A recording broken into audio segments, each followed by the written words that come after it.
Superhit bulletin में आपके साथ मैं हूं दीपिका यादव। गुड मॉर्निंग, मैं हूं आपके साथ श्वेता श्रीवास्तव। तो आज हम दिल्ली के संजय लेक पार्क में मौजूद हैं और यहां से आपको बताएंगे तो बहुत ही खूबसूरत ये पार्क है। देखिए फूलों की पूरी कतार यहाँ पर लगी हुई है और सुबह सुबह यहाँ आने का आनंद ही कुछ और है। आप भी अगर बाहर नहीं जा पा रहे हैं क्योंकि आपको दफ्तर जाना है, लेकिन ड्राइंग रूम में ही बैठ के थोड़ी सी एक्सरसाइज कीजिए और देखते रहिए फिट इंडिया का सुपरहिट बुलेटिन।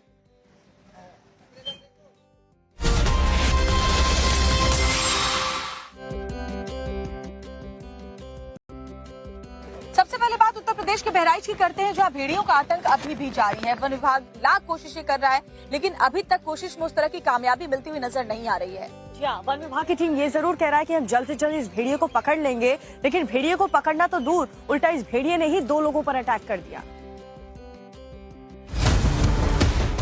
बहराइच के इन गांव में एक बार फिर से भेड़ियों की दहशत बढ़ गई है। शनिवार की रात जब खूंखार भेड़िए ने 8 साल के बच्चे और 55 साल के एक बुजुर्ग पर हमला बोला तो इलाके में फिर से खौफ पसर गया और एक बार फिर से युद्ध स्तर पर आदमखोर भेड़िए की तलाश शुरू हो गई। गांव वालों ने खुद मोर्चा संभाल लिया। हाथों में ये लाठी लेकर, ये देखिए ये बांस और ये सब लाठी लेकर ये सब लोग उस जगह पर जा रहे हैं जहां पर भेड़िए की लोकेशन देखी गई थी और अब उसी जगह पर जाकर हम आपको दिखाने की कोशिश करेंगे कि भेड़िए को कैसे जो गांव वाले हैं अपने हिसाब से ऑपरेशन करते हैं। जिस गांव में 8 साल के पारस को निशाना बनाया गया, उसी के पास में दरैया गांव के ही पास में अब ग्रामीण खुद ट्रैक्टर के सहारे ऐसे रास्तों पर निकल पड़े हैं जहां जाना नॉर्मल गाड़ियों में मुश्किल है, कार में जाना मुश्किल है। वन विभाग जहां नहीं पहुंच पा रहा है, वहां मीडिया कर्मी और ग्रामीण लाठी डंडे लेकर पहुंच गए हैं और हम उनके साथ इस वक्त ट्रैक्टर में मौजूद हैं। ये जो आप रास्ता देख रहे हैं ये उस ओर जा रहा है जहां पर भेड़ियों को देखा गया था, भेड़ियों को ट्रेस किया गया था। इन जानलेवा हमले में बुजुर्ग और बच्चे बड़ी मुश्किल से अपनी जान बचा पाए। गांव का कोई और शख्स भेड़ियों का शिकार न हो, इसलिए गांव वाले आदमखोर भेड़ियों पर शिकंजा कसने के लिए खुद निकल पड़े। गांव के लोग उस जगह पर जा रहे जहां भेड़िए को ट्रेस किया गया, लेकिन भेड़िए के आतंक से एनकाउंटर की इस राह में दुश्वारियां भी कम नहीं। रास्ता आप देख रहे हैं कैसा खतरनाक रास्ता है। ट्रैक्टर फंस गया है, इतना तेज पानी और ट्रैक्टर यहाँ पर फंस चुका है। ये आप देखिए कैसे यहाँ पर मुश्किल भरे रास्ते में निकल रहे हैं। ट्रैक्टर फंस गया है, ट्रैक्टर उठ रहा है, लेकिन भेड़िए को पकड़ने की कवायद, भेड़िए को पकड़ने की कोशिश की जा रही है। कितने ही लोग यहाँ पर साथ में हैं। देखिए हालात यहाँ पर कैसे हैं और कैसे वक्त पर टाइम काउंट और भारत आपको ये तस्वीरें दिखा रहा है। कीचड़ से सना हुआ रास्ता है, निकल नहीं पा रहे हैं, लेकिन उसके बावजूद आप देखिए कैसे यहाँ पर ये पतवार के बीच में निकाला जा रहा है। ये हालात यहाँ पर हो गए हैं, लेकिन उसके बावजूद चूंकि तस्वीरें आपको दिखानी है, खबर आपको दिखानी है, इसीलिए ये सब सामना भारत की टीम की तरफ से किया जा रहा है। वन विभाग ने अब तक 4 भेड़ियों को पकड़ लिया है और 2 भेड़ियों की तलाश जारी है। इसलिए पीएससी के 200 जवान, राजस्व विभाग की 32 और वन विभाग की 25 टीमें मुस्तैदी से काम कर रही हैं। लेकिन वन विभाग की घेराबंदी के बीच भेड़िए हमला बोलकर भाग निकल रहे हैं। भेड़ियों की होशियारी के आगे सभी कवायदें फेल नजर आ रही हैं। इसकी सबसे बड़ी वजह है इलाके की भौगोलिक स्थिति।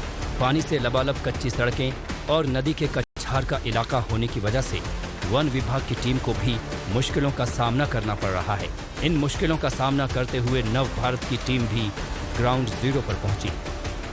भेड़ियों का आतंक बहराइच में है, लोग डरे हुए हैं, लेकिन टाइम्स नाउ ऑफ भारत ने वो जिम्मेदारी उठाई कि आपको उस जगह पर लेकर आए जहां पर सबसे बड़ा रेस्क्यू ऑपरेशन भेड़ियों का चल रहा है।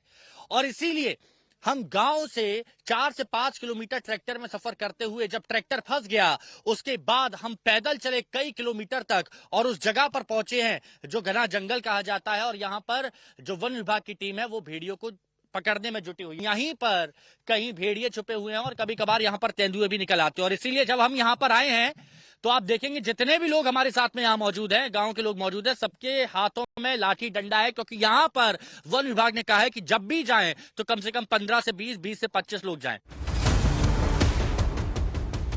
टाइम्स नाउ नव भारत की टीम अब ग्राउंड जीरो पर पहुंच चुकी थी, जहां से रविवार को वन विभाग की टीम को चकमा देकर भेड़िया फरार हुआ था। लाठी डंडों से लैस गांव वाले खूंखार भेड़ियों की तलाश में घेराबंदी कर चप्पे चप्पे की खाक छान मारी, लेकिन खाली हाथ रहे। ऐसे में सबसे बड़ा सवाल है कि बहराइच के ये खूनी भेड़िए कब पकड़े जाएंगे। इन आदमखोरों के आतंक से गांव वालों को कब राहत मिलेगी। इन सवालों का जवाब फिलहाल किसी के पास नहीं है।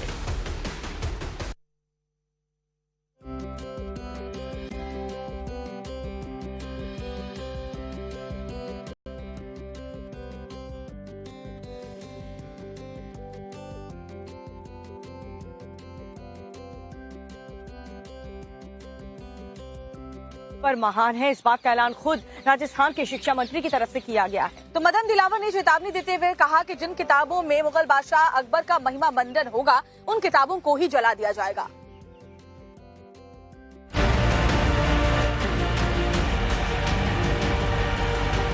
राजस्थान की किसी भी किताब में कभी भी अब अकबर लुटे आक्रमणकारी बलात्कारी को सम्मान नहीं किया जाएगा। अकबर को महान पढ़ाते रहे। मैं समझता हूं जिन्होंने अकबर को महान पढ़ाया उससे बड़ा दुश्मन इस मेवाड़ का और राजस्थान का कोई हो नहीं सकता। राजस्थान के शिक्षा मंत्री का ऐलान, अकबर नहीं महान। और अगर राजस्थान की किसी किताब में मुगल सम्राट अकबर को पढ़ाया गया तो उस किताब को जला देंगे। राजस्थान के शिक्षा मंत्री मदन दिलावर ने ये चेतावनी उस वक्त दी जब वो उदयपुर के सुखाड़िया विश्वविद्यालय में 28वें राज्य स्तरीय भामाशाह सम्मान समारोह को संबोधित कर रहे थे। मदन दिलावर ने कहा कि अकबर की तुलना महाराणा प्रताप से नहीं की जा सकती। मुगल बादशाह अकबर की तुलना महाराणा प्रताप से करना मेवाड़, महाराणा प्रताप और राजस्थान के गौरव का अपमान है। महाराणा प्रताप को भूले नहीं, लेकिन अकबर की तुलना महाराणा प्रताप से करना, फिर अकबर को महान बताना महान मूर्खता थी। ये मेवाड़ का अपमान, राजस्थान का अपमान और भामाशाह का अपमान और अपमान आन बान शान के प्रतीक महाराणा प्रताप का अपमान है। महाराणा प्रताप का अपमान पूरे राजस्थान वासियों का अपमान है कि वो हमारे संरक्षक थे और जिन्होंने कभी स्वतंत्रता की बेड़ियों को स्वीकार नहीं किया था। राजस्थान के शिक्षा मंत्री यहीं नहीं रुके। उन्होंने ये भी कहा कि राजस्थान और मेवाड़ क्षेत्र के लिए उन लोगों से बड़ा दुश्मन कोई नहीं जिन्होंने मुगल बादशाह अकबर को स्कूली पाठ्यक्रम की किताबों में महान बताया। इसके साथ ही चेतावनी देते हुए उन्होंने कहा कि अगर ऐसी कोई भी किताब जिसमें मुगल बादशाह अकबर का महिमा मंडन या उसे महान बताने का प्रयास किया जाएगा तो उन सभी किताबों को जला दिया जाएगा। हमने सब किताबें देख ली है, अभी तक नहीं। यदि कोई होगा तो पूरी किताब को जला देंगे। राजस्थान को बलिदान, तपस्या, शौर्य और वीरता की धरती बताते हुए मदन दिलावर ने कहा कि अकबर जैसे बलात्कारी हमलावर का राजस्थान की किताबों में जिक्र नहीं होगा। अकबर बलात्कारी और हमलावर था।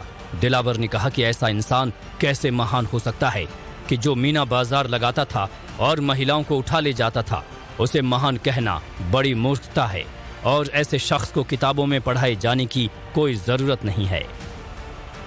उदयपुर में मदन दिलावर के इस बयान के बाद माना जा रहा है कि अब राजस्थान के स्कूली पाठ्यक्रम में बड़ा बदलाव हो सकता है और अब राजस्थान में बच्चों को अकबर नहीं महाराणा प्रताप महान बताया जाएगा। इसके साथ ही उन्होंने एक कमेटी बनाने की भी बात कही जो इस बात की जानकारी देगी कि किस जगह पर इतिहास को तोड़ मरोड़ कर दिखाया जा रहा है। लेकिन कहने वाले कह रहे हैं कि मदन दिलावर का ये बयान राजस्थान में 6 सीटों पर होने वाले उपचुनाव को लेकर दिया गया है। इससे राजस्थान की सियासी रणभूमि में महाराणा प्रताप और अकबर को लेकर एक बार फिर से संग्राम छिड़ सकता है। मध्य प्रदेश के मुख्यमंत्री मोहन यादव ने नाथ संप्रदाय से एक अपील की है जिसमें उन्होंने कहा है कि हो सके तो अंतिम संस्कार का जो तरीका है उसमें बदलाव करें। जी हाँ, सीएम मोहन यादव ने नाथ संप्रदाय के अंतिम संस्कार में दफनाने की परंपरा को बदलने की बात कही तो इस पर विपक्ष ने कांग्रेस पार्टी की तरफ से अब जंग छेड़ दी गई है, सियासी संग्राम छिड़ चुका है और साथ ही मोहन यादव को घेरते हुए नजर आ रहे हैं।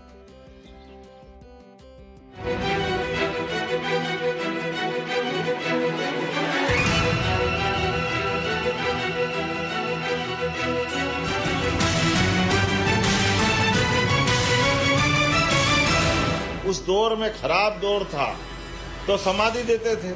अरे अब तो धूमधाम से अपना 5 तत्व का शरीर परमात्मा के पास ओम स्वाहा ये चलाना चाहिए ना।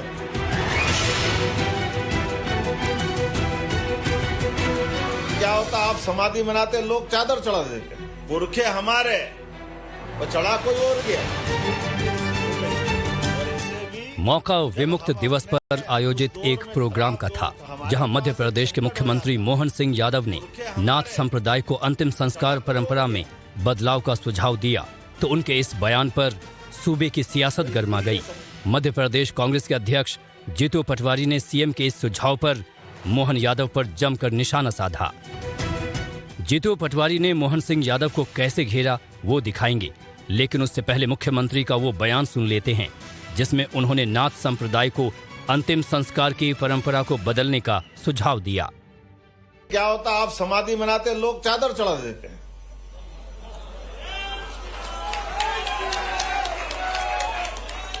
तो हमारे पास एक संकट हो जाता है, पुरखे हमारे और चढ़ा कोई और गया। तो ये संकट भी है, समझ लेना। इस थोड़ा कहूं ज्यादा समझ रहा, ज्यादा नहीं बोल रहा हूं। गुरु गोरखनाथ के अनुयायी नाथ संप्रदाय की अलग ही पहचान है। नाथ संप्रदाय के योगी अग्नि क्रिया से और योग से खुद को पवित्र और शुद्ध मानते हैं, इसलिए इस संप्रदाय के लोगों का दाह संस्कार नहीं होता है।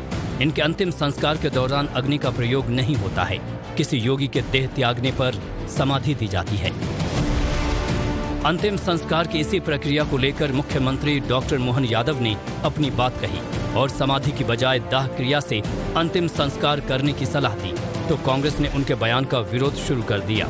इस पर राजनीतिक बयानबाजी शुरू हो गई। मध्य प्रदेश कांग्रेस के अध्यक्ष जीतू पटवारी ने सोशल मीडिया पोस्ट में कहा कि ऐसे बयान चर्चा भले ही बटोर लेंगे, लेकिन पद की गरिमा गिरा देंगे। पटवारी ने कहा कि ज्ञानी और दार्शनिक मुख्यमंत्री डॉक्टर मोहन यादव ने अब नाथ समुदाय को भी नया ज्ञान दिया है। किसी भी जाति, धर्म, पंथ, मजहब की अपनी परंपराएं हैं। श्रद्धा, आस्था, विश्वास के संस्कार वहां पीढ़ियों के साथ प्रेरित व प्रवाहित होते हैं। फिर आप कौन, ये ज्ञान क्यों? यदि सच में कुछ कहना करना चाहते हैं तो नाथ समुदाय को शिक्षित बनाने में सहयोगी बने, विकास की मुख्य धारा में लाने के लिए मदद करें, रोजगार की राहत दें, जनहित की योजनाओं का लाभ दें। उत्तर प्रदेश के मुख्यमंत्री योगी आदित्यनाथ सहित देश के कई महत्वपूर्ण पदों पर नाथ संप्रदाय के जनप्रतिनिधि हैं। ऐसे में मोहन यादव की सलाह पर बयानबाजी का दौर आगे भी चल सकता है। महीना आ चुका है, लेकिन अभी भी बाढ़ और बारिश का कहर कई राज्यों में जारी है। लौटते मानसून ने अब तेलंगाना और आंध्र प्रदेश की मुश्किलें बढ़ा दी हैं। जी, आंध्र प्रदेश और तेलंगाना से मौसम का कहर कैसे देखने को मिल रहा है, आपको दिखाते हैं इस रिपोर्ट में।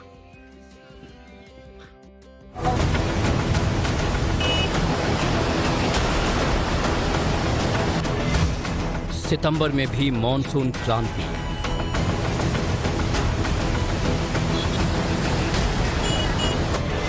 तेलंगाना में बारिश, बाढ़ का तांडव।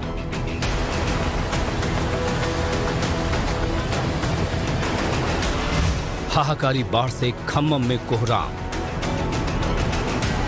बारिश घनघोर, नदी का क्रोध और पानी का शोर है। पानी की धार और रफ्तार को तो देखिए, कैसे उफनाई नदी अपनी रफ्तार से किनारों को काट रही है, तो वहीं तूफानी लहरें आशियानों को डुबो देने पर आमादा हैं। खौफनाक और खतरनाक लहरों को देखिए। इस नदी में तो समंदर जैसी विकराल लहरें उठ रही हैं और लहरों की चोट से बिल्डिंग की बुनियाद हिल रही है। तटीय इलाकों में तो लाइन से घर, मकान, दुकान, फैक्ट्रियां सब सैलाब में डूब चुके हैं। कुदरत की विनाश लीला की ये तस्वीरें तेलंगाना के खम्मम शहर की हैं। भारी बारिश के कारण खम्मम जिले के कई इलाके जलमग्न हो गए। मुन्नेरू नदी का जलस्तर बढ़ने से खम्मम शहर में अफरा तफरी मच गई। सैलाब से पूरा शहर पानी पानी हो गया है। मुन्नेरू नदी में उफान के चलते कई कॉलोनियों में बाढ़ का पानी भर गया है। गणेश नगर और दानवाई गोडेम इलाकों में कई घर पानी में डूब गए हैं। नदी के किनारे इस अपार्टमेंट को देखिए। बाढ़ की वजह से इस अपार्टमेंट में पूरा परिवार फंस गया है। आंध्र प्रदेश और तेलंगाना में बाढ़ ने भारी तबाही मचाई है। तेलंगाना के खम्मम में बारिश और बाढ़ से खलबली मची हुई है। अब जरा इस तस्वीर को देखिए। मुन्नेरू नदी पर बना ये पुल पूरी तरह से पानी में डूबा डूबा नजर आ रहा है। यहाँ कुछ लोग जान जोखिम में डालकर पुल को पार कर रहे थे। लेकिन आगे बढ़ने के बाद अचानक लोग रुक जाते हैं। दरअसल कुछ दूर तक पुल की रेलिंग बाढ़ में बह चुकी थी, जिससे लोग नदी में बह सकते थे। बताया जा रहा है कि रेस्क्यू टीम ने कड़ी मशक्कत के बाद लोगों को पुल पार कराया। इन एरियल तस्वीरों को देखकर खम्मम में तबाही का अंदाजा लगाया जा सकता है। पूरा का पूरा शहर सैलाब में डूबा डूबा दिखाई दे रहा है। मुनेरू नदी के तटीय इलाकों में तो स्थिति इतनी भयावह है कि यहाँ से हजारों लोगों को सुरक्षित जगहों पर भेजा गया है। तेलंगाना के सीएम रेवंत रेड्डी ने मंत्रियों और अधिकारियों के साथ आपात बैठक की और राहत कार्यों की जानकारी ली। आंध्र प्रदेश और तेलंगाना में मूसलाधार बारिश से जनजीवन अस्त व्यस्त हो गया है। रिपोर्ट के मुताबिक इन दोनों राज्यों में बाढ़, बारिश और लैंडस्लाइड से 20 से ज्यादा लोगों की मौत हो चुकी है।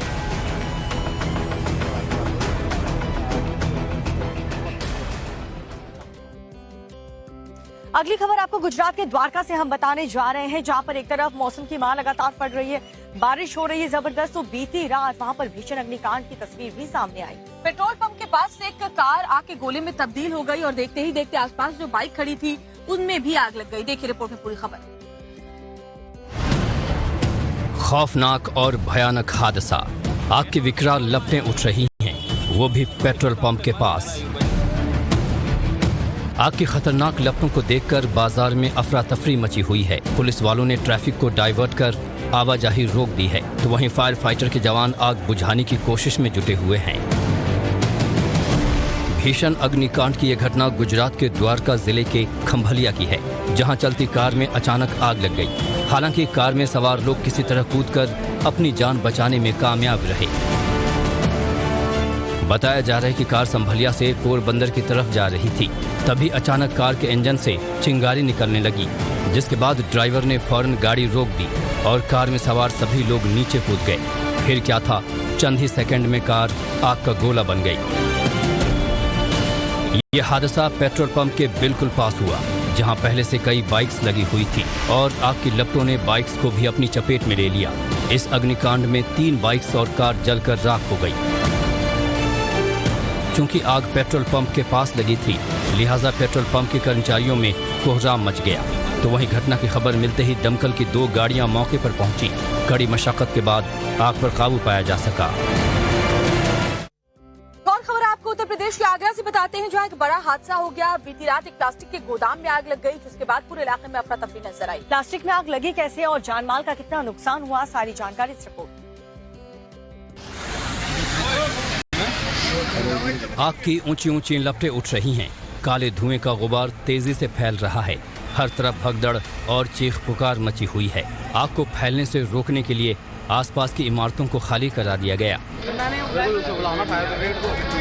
फायर ब्रिगेड की गाड़ियां दनादन दौड़ रही हैं। पुलिस के आला अधिकारी भी मौके पर पहुंच चुके हैं। जिस बिल्डिंग में आग लगी है उसके बाहर लोगों की भारी भीड़ जमा हो गई है। कुछ लोग मोबाइल से आग का वीडियो बनाते हुए नजर आ रहे हैं। पूरे इलाके में दहशत और अफरा तफरी का माहौल है। आग से तबाही और बर्बादी की यह घटना ताज नगरी आगरा की है, जहां ताजगंज क्षेत्र के कहरई मोड़ पर प्लास्टिक के एक गोदाम में आग लग गई और देखते ही देखते आग ने भयानक रूप इख्तियार कर लिया। चूंकि आग प्लास्टिक के गोदाम में लगी थी, ऐसे में आग को फैलने में ज्यादा वक्त नहीं लगा। बताया जा रहा है कि हादसे के वक्त कोई भी मौजूद नहीं था। कुछ ही मिनटों में दमकल की कई गाड़ियां घटनास्थल पर पहुंच गई। फिर फायर फाइटर के जवान आग पर पानी के बौछार करने लगे। फायर ब्रिगेड की टीम ने घंटों की कोशिश के बाद आग पर काबू पाया। इस भीषण अग्निकांड में गोदाम का सारा सामान जलकर राख हो गया। राहत की बात यह रही कि घटना में कोई हताहत नहीं हुआ। आग कैसे लगी इसका खुलासा नहीं हो सका है। फिलहाल पुलिस इस घटना की जांच कर रही है। अगली हैरान कर देने वाली खबर आपको झारखंड से बताने जा रहे हैं, जहां पर सिपाही भर्ती के लिए कराई जा रही रेस में कई युवाओं की सांसें टूट चुकी है। 11 लोगों की मौत और कई लोगों का अस्पताल में इलाज जारी है। अब हालात ये है कि भारतीय जनता पार्टी झारखंड सरकार पर इस मामले को लेकर हमलावर है। क्या अपडेट और इस खबर को लेकर है, देखिए रिपोर्ट में।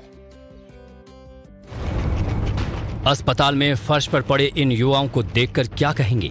सिस्टम और सरकार की लापरवाही या फिर इन युवकों की बदनसीबी, गरीबी और बदहाली? फर्श पर बेहोश पड़े ये नौजवान सिपाही की नौकरी के लिए दौड़ लगाने के लिए आए थे। अपनी जिंदगी को संवारने की चाहत में ये नौजवान 10 किलोमीटर की कठिन दौड़ लगा रहे थे, लेकिन कई युवक जिंदगी की जंग हार गए तो कई नौजवान अस्पतालों में जिंदगी और मौत से लड़ाई लड़ रहे हैं। दिल को झकझोर देने वाली घटना झारखंड की है, जहां झारखंड उत्पाद सिपाही भर्ती परीक्षा के फिजिकल टेस्ट में 11 उम्मीदवारों की मौत हो गई, जबकि 100 से ज्यादा नौजवान बेहोश हो गए। कई उम्मीदवारों का अब भी अस्पताल में इलाज चल रहा है। पलामू के चियांकी हवाई अड्डा को बहाली का केंद्र बनाया गया था और दौड़ का आयोजन किया जा रहा है, जहां प्रतिदिन 6000 अभ्यर्थियों को दौड़ाया जा रहा है। दौड़ की प्रक्रिया 27 अगस्त से शुरू हुई है। 27 और 28 अगस्त को दौड़ सामान्य रूप से चली, लेकिन 29 और 30 अगस्त को बड़ी संख्या में अभ्यर्थी बेहोश हो गए और यहां 4 युवाओं की मौत हो गई। धूप के चलते बहुत कैंडिडेट क्या बोले, जैसे बेहोश हो गए, कोई बैठ गए वहीं पे, वैसे वो लोग को हॉस्पिटल ले जाया गया। पिच सिर्फ पिच खराब है और कोई दिक्कत नहीं है। सुविधा सर सुविधा के पास पिच है, जो बोल्डर है गिट्टी का छोटा छोटा, वो एकदम खड़ा है, जिसकी खाली पैर दौड़ने का वो नहीं लायक है।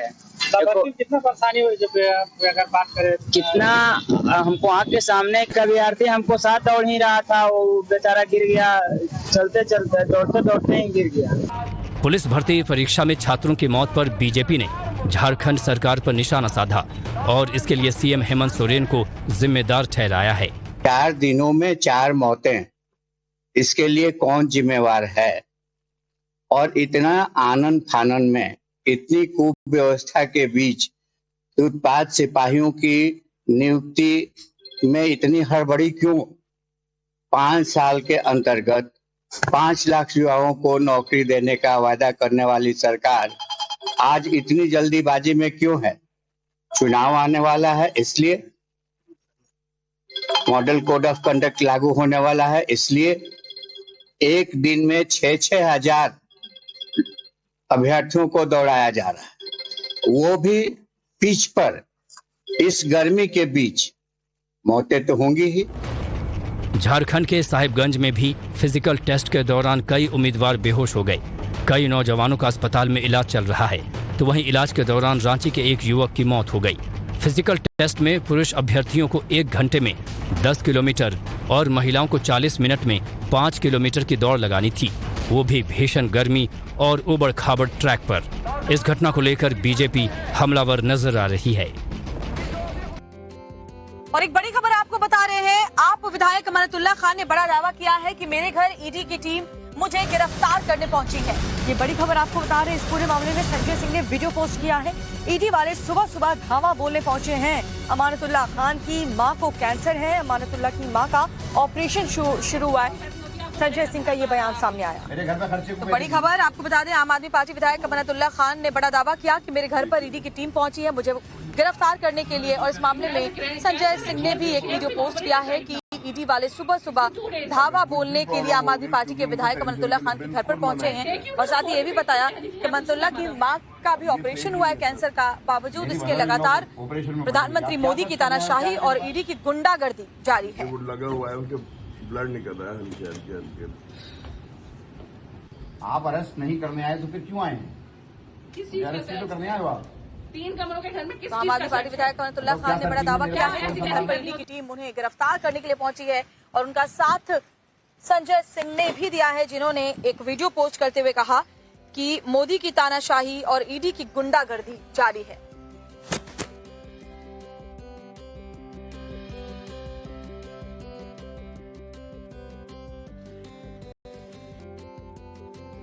और एक बड़ी खबर आपको बता रहे हैं, भेड़िए का आतंक जारी है। बहराइच में एक और शिकार भेड़िए ने किया है।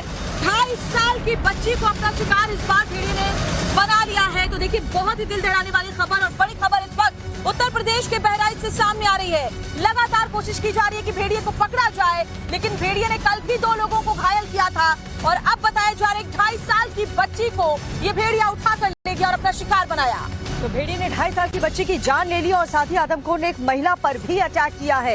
एक तरफ वन विभाग की टीम ये कह रही है कि जल्द से जल्द इन भेड़ियों को पकड़ लिया जाएगा, लेकिन दूसरी तरफ ये भेड़िए एक के बाद एक लोगों को अपना शिकार बनाते हुए नजर आ रहे हैं। तो 65 साल की एक वृद्ध महिला अचाला को भी बुरी तरह से घायल कर दिया है इस भेड़िए ने। महिला को इलाज के लिए मेडिकल कॉलेज भेजा गया, जहां डॉक्टरों ने इलाज शुरू किया।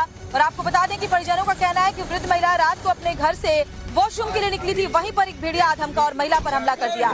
बड़ी खबर, और 2.5 साल की एक बच्ची की जान इस भेड़िए ने ले ली है। तो अभी तक जो कुल शिकार का आंकड़ा है वो 10 हो चुका है। भेड़िए के आतंक पर बहराइच से बड़ी खबर इस वक्त मिल रही है। आदमखोर ने एक महिला पर भी अटैक किया और एक 2.5 साल की बच्ची पर अटैक करके उसकी जान ले ली है। बहुत बड़ी खबर इस वक्त उत्तर प्रदेश के बहराइच से आ रही है। लगातार भेड़िए को पकड़ने की कोशिश जारी है। कई भेड़िए पकड़े भी जा चुके हैं, लेकिन आदमखोर भेड़िए अभी भी खासतौर पर छोटे छोटे बच्चों को अपना टारगेट बना रहे हैं। और इस बार इस भेड़िए का शिकार हुई एक 2.5 साल की छोटी सी बच्ची, जिसकी जान इस आदमखोर भेड़िए ने ले ली और एक महिला पर भी अटैक किया है। इतना बड़ा सर्च ऑपरेशन बहराइच में चलाया जा रहा है, लेकिन बावजूद इसके एक के बाद एक ये जो भेड़िए हैं आए दिन हर किसी को किसी न किसी को अपना शिकार बना रहे हैं और एक 2.5 साल की बच्ची को अपना शिकार बनाया।